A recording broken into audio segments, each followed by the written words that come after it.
you know one thing, that there's going to be at least 110 people watching you tonight, because I'm going to Frank's house. You know, it's just... Dean Martin was the embodiment of cool for decades, and in many ways still set the standard today. However, Dean actually had to walk across hell to gain his worship status. We haven't seen each other for 20 years. Well, you know, there was all those rumors of... Behind the spotlight, Martin carried his own feuds, a side unknown to the public. From his personal struggles to well-guarded secrets, Dean has always had a mysterious aura around him. You keep giving it to me. I keep fooling the people once a month. Get ready to have your expectations shattered as we unravel the secrets and complexities that made Dean Martin a truly enigmatic figure in the annals of entertainment history. Dean Martin's remarkable journey from a shy, stammering boy to a multi-talented icon is nothing but inspiring. Born to working-class Italian immigrants, Martin defied the odds as he ventured into the realms of boxing, comedy, singing, and acting, becoming a true jack of all trades. However, behind the glitz and glamour, his path was fraught with challenges. From simmering feuds to tumultuous marriages and profound personal losses, Martin's ascent to the pinnacle of success was paved with hardships that shaped his remarkable story. Dean Martin, Sydafrika. Første omgang. Og så meget er sagt skrevet om... Dino Paul Crochet, better known as Dean Martin, was born in 1917 in Steubenville. As the youngest of two sons born to Italian immigrants, Martin's upbringing was rooted in his working-class heritage. It was during his formative years that Martin discovered his passion for music, specifically the drums, which he pursued as a hobby. The fact that Martin was actually bullied severely in school might knock your socks off. Yes, you heard that right. The great king of cool was tormented at school. You see, Dean didn't actually speak English until he was 5 years old. Before that, it was all Italian, all the time. He eventually enrolled in Steubenville's Grant Elementary School, where he had to face the cruelty of other kids his age. He was the only one who spoke broken English, and his classmates pestered him ceaselessly about it. The school turned out to be completely miserable for young Martin. Maybe that's why he didn't stick around too long.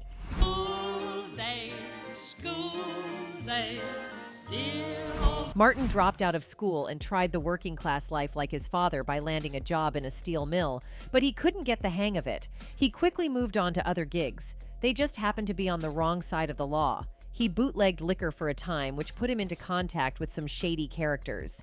When these gigs couldn't generate a stable income, Dean had to make another hard choice. As you know, Dean's early years were marked by a constant battle against bullies who targeted him for his speech impediment. Though the experience must have been nightmarish, it inadvertently taught him valuable lessons in self-defense. Soon after, Martin embraced prizefighting and adopted the moniker Kid Crochet. However, because of a lack of financial means to afford the customary hand-wrapping tape, Martin endured broken bones, including a broken nose, torn lips, and shattered knuckles. Desperately trying to make ends meet, Martin was drawn into an even more brutal means of earning money. What is this stuff about? All these, the sayings like, love makes the world go round. Right. It might make it go up and down a little. Dean Martin struck out on his own while young and moved into an NYC apartment with another young Italian man named Sonny King. Both of them dreamed of a life in show business, but for the time being, they were just two young punks who needed rent money. They had limited skills, but both of them could take a punch. So they came up with an idea. Roommates Martin and King ran a secret fight club out of their apartment. They'd charge New Yorkers to come and watch them bare-knuckle box, and they made sure to put on a show. Each night, they fought until one of them knocked the other out. After a while, Martin realized getting beaten up for a measly sum every night probably wasn't the best career choice. But he wasn't ready to go on the straight and narrow just yet. Dean Martin, han slår tit hans direkte venstre. Men helt elementært. Although initially hesitant to take the job as a roulette stickman and croupier, for fear of showing his hands, Dino eventually realized there were more opportunities for him in gambling than in boxing. So, he began working in an illegal casino behind the Rex, a tobacco shop where he had started out as a stock boy. He became so proficient that he began working at local casinos and eventually began to travel to Florida, West Virginia, and Washington, D.C. for work. At his best, he was earning $125 a week. Jonathan Winters is about the wildest thing I do. That's because I never know what he'll do. Like tonight, all I know is I'm supposed to be a bartender.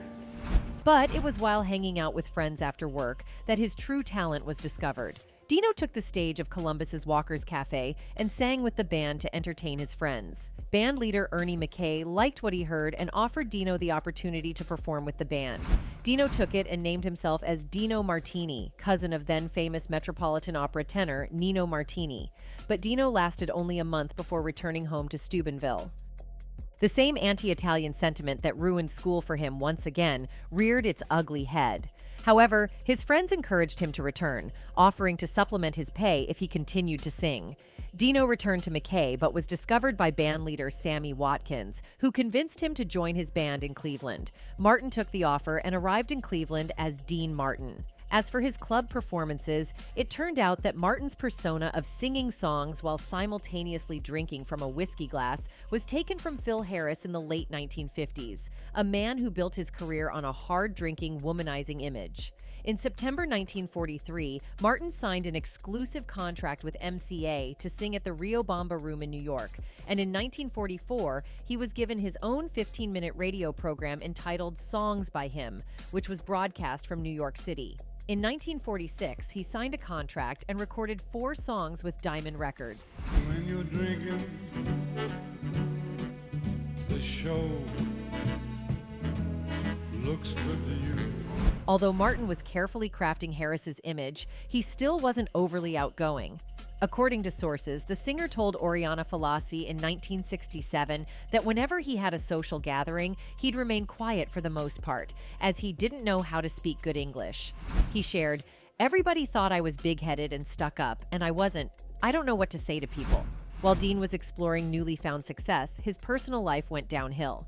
You see, Martin married for the first time at 24 years old. Her name was Betty McDonald. The pair of them had 4 children together, but this was no fairy tale marriage. As Dino became Dean Martin, their relationship started to tear at the seams. It only got worse when a new face hit the scene.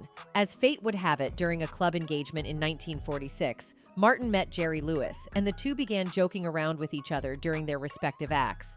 They teamed up in 1947, with Martin playing the straight man to Lewis's clown. NBC broadcast a regular 30-minute radio program featuring the pair in 1949, and they made their television debut in the Colgate Comedy Hour in 1950. The immensely popular Martin and Lewis team made 16 films together between 1949 and 1956. What is this? Well, this isn't a zizzler. Yes, what is it? Well, this is... Now he's got me doing it. This is an Italian lavalier. Unlike their jolly television skits, their relationship behind the scenes was more complicated. You see, singer Steve Lawrence revealed in an interview with People that Martin felt controlled by Lewis when they were working together. He said, "When Jerry and Dean started, it was like an explosion." To add to that, Martin used to complain about his films by saying, "They were Jerry Lewis movies. I played an idiot in every one." It is hard to imagine, but both the comedic geniuses terribly failed their first show together. They debuted with Martin and Lewis in Atlantic City in 1946. It was the birth of one of the greatest duos show business had ever seen, and it was a total, unmitigated disaster. Whatever Martin and Lewis prepared, the crowd wasn't having it. The pair bombed so hard that the club's owner told them they had to come up with a better act before their second show of the night, or he'd fire them. That's how Dean Martin and Jerry Lewis ended up huddling in a dark alley behind the club, frantically trying to think up anything that could save them.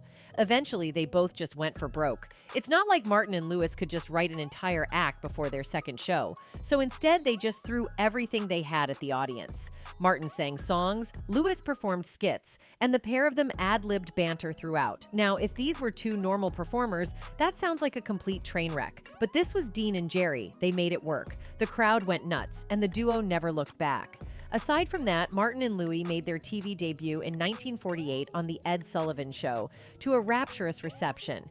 They were both ready to take their act out of nightclubs and into TV and film, so they hired a pair of young comedy writers to craft material with them.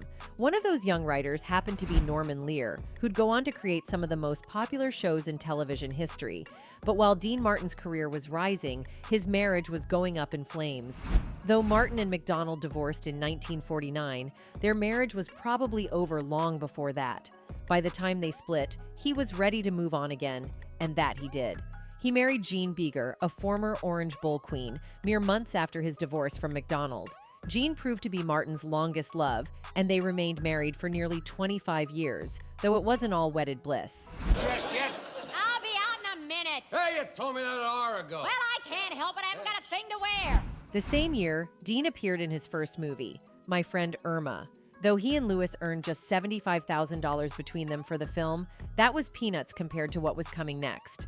Their agent negotiated one of the best deals in Hollywood history, allowing them to produce one film a year, over which they'd have complete control. They also had the final say over all nightclub, radio, TV, and record appearances. That deal netted both Martin and Lewis millions. No one could deny the chemistry between Dean Martin and Jerry Lewis on stage, but when the curtain fell, it was a different story. While Lewis always got to be the funny man, Martin felt trapped by always playing the straight man. He wanted to mix up their formula, but both Lewis and their producing partner refused. Martin grew more and more bitter. The relationship grew tense and uncomfortable. The problem was that Dean played second fiddle to nobody, but that was quickly becoming how people saw him. Critics heaped praise on Lewis and claimed that he was the real talent behind the duo, saying anyone could have played Martin's part in the team. Martin seethed, while Lewis basked in the adulation, unconcerned and unsympathetic. Finally, while promoting their latest film, 1954's Living It Up, something happened that finally pushed Martin too far.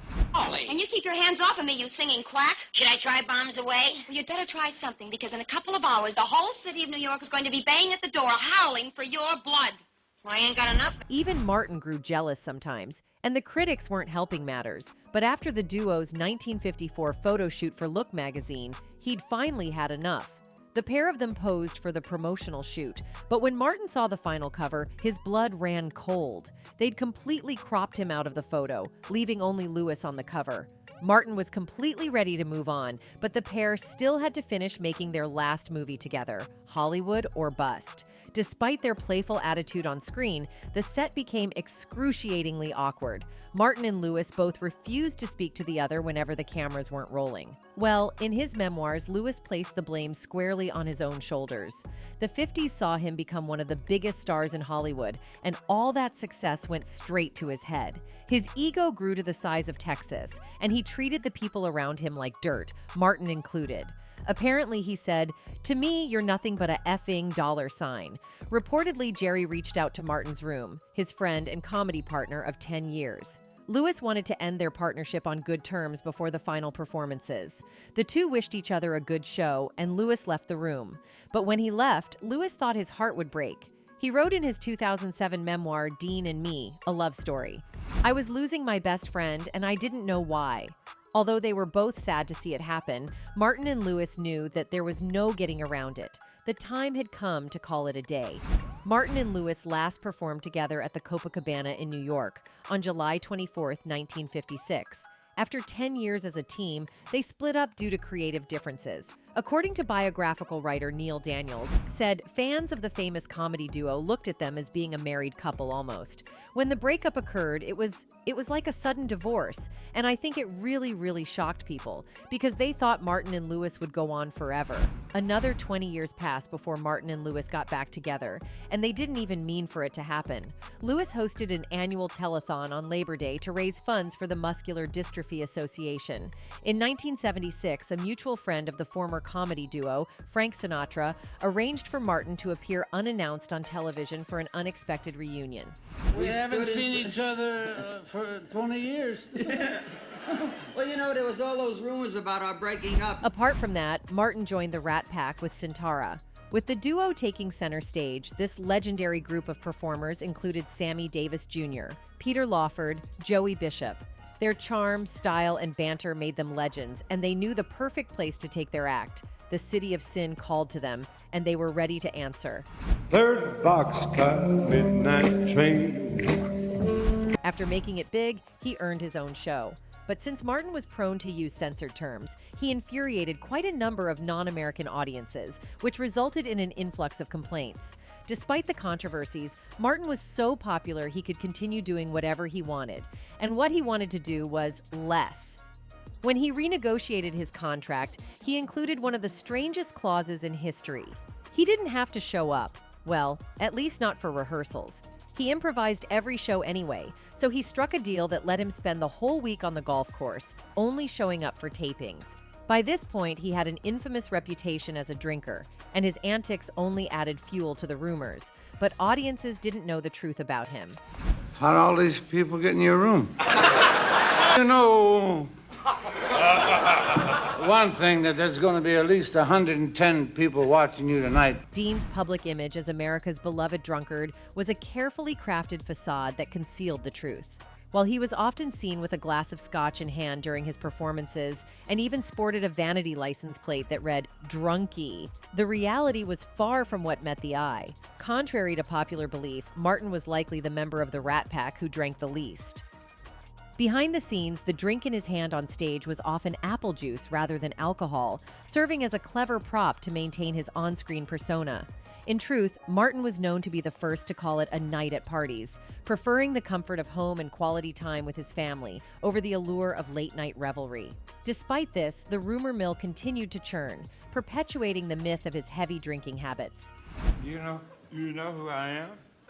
No, I don't. Would you mind asking around? For those who are wondering, Joe E. Lewis, a comedian who had a significant influence on Dean during his early years, imparted the art of portraying the lovable drunk persona. However, a peculiar predicament arose for Martin. He was an exceptionally talented actor.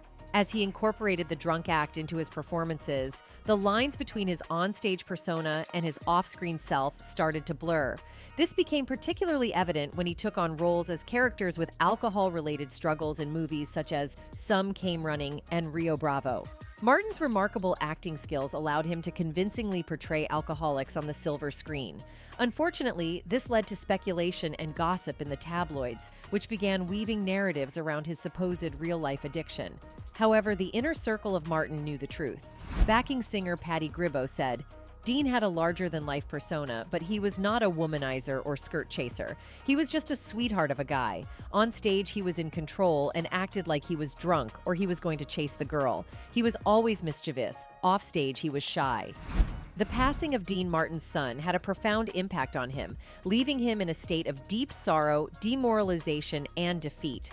In an attempt to help his longtime friend cope with his grief, Frank Sinatra extended an invitation for Martin to join him on a massive stadium tour. Sinatra believed that the adoration of the crowds and the lively atmosphere of late-night parties would alleviate Martin's pain. However, the plan backfired in a way that no one had anticipated.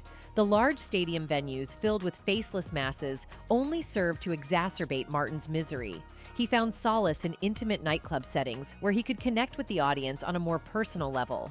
The clashes with Sinatra further added to the strain of the tour. While Sinatra still embraced the partying lifestyle reminiscent of their earlier years, Martin, burdened by age, fatigue, and depression, was unable to partake in the same way.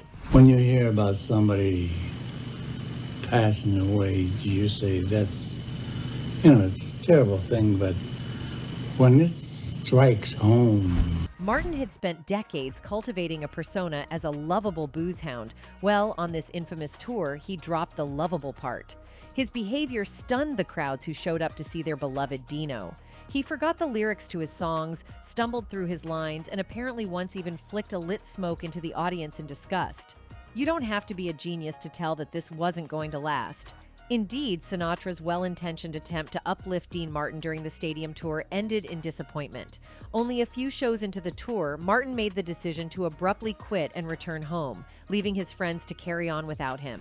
This unexpected behavior was a departure from the charismatic and composed persona that had endeared him to the public. However, the profound impact of his son's passing forever changed him.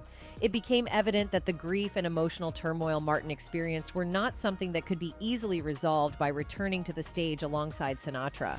On top of that, Martin may have walked the stage with apple juice in his glass, but the smokes were real. In September 1993, doctors at Cedars-Sinai diagnosed him with lung cancer. They told him that he needed surgery immediately to prolong his life. Martin's response was tragic. Maybe the man he was before losing his son would have said yes, but that man was gone.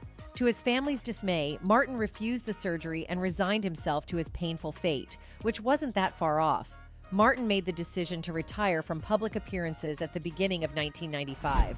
During his final year, he focused on spending time with his loved ones and cherishing moments with family and friends. However, his life came to a close on Christmas Day, 1995, when he passed away at his Beverly Hills home. The cause of his death was acute respiratory failure.